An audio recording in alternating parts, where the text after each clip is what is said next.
the Wayne County portion of the 12th Congressional District Chairman. So, and I want to say thank you for being here because it's very important. First, before we get into numbers, I just got to say this.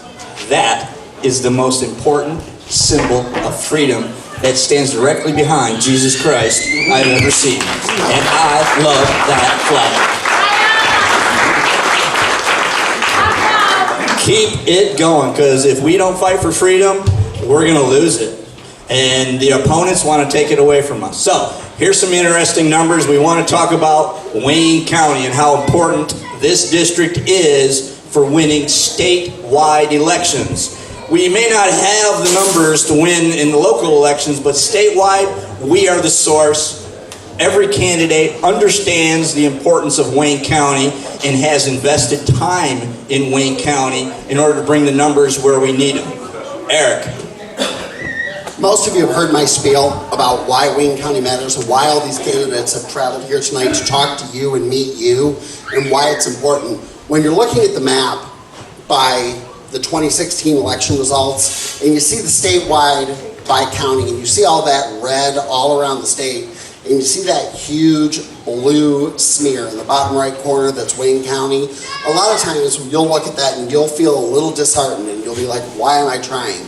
Because you look around and you think of all the Republican votes and you think Kent County, Grand Rapids, you think Livingston County, you think of those Reagan Democrats or Trump Republicans up in Macomb County. And that's where you think the Republican Party is centered. And you think of that and you think, well, Oakland County, no shock, is the biggest source of Republican votes in the state. That shouldn't be a shock to anyone, right? But then when you start to think, is it Kent County that's next? Well, you take Kent County and you add in Livingston County, you add those two together, and they equal a nice, respectable Macomb County, where all the Reagan Democrats are. But even that doesn't equal the Wayne County portion of the Republican vote in this state.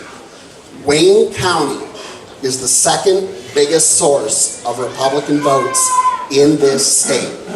We amounted to 229,000 votes in the 2016 election. And if you don't think that's serious, that is 10% of the entire Republican vote in this state. So even though you're looking at a map that looks really solidly blue, 1 out of every 10 Republican voter in this state is in Wayne County.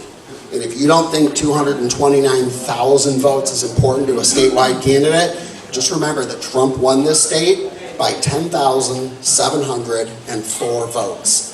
So these candidates out here, 2 votes for every precinct in this county flips this state from red to blue. So that means that while you guys are sitting here listening to candidates and eating a hot dog or a hamburger, if you're out there and you are talking to one of your neighbors, and that neighbor and his wife go, you know what? That John James guy sounds pretty cool. Or Pat Colbeck, or Bill Schuette, or whoever after the primary, or Mary Treater Lang, and that other guy who's running for Secretary of State, forgot his name already. Not that I'm in any way biased as the Secretary of the 12th District. If you help 1 or 2 people pull that lever in this November's election, we keep that red roll going in Michigan. And if you don't think that matters, Debbie Stabenow's vulnerable this November, and she knows it. And that's important. We need to keep it going. We can win this state again in November. Now listen to these candidates and get involved. Get involved. We are the epicenter of winning statewide. Wayne County. I love that flag.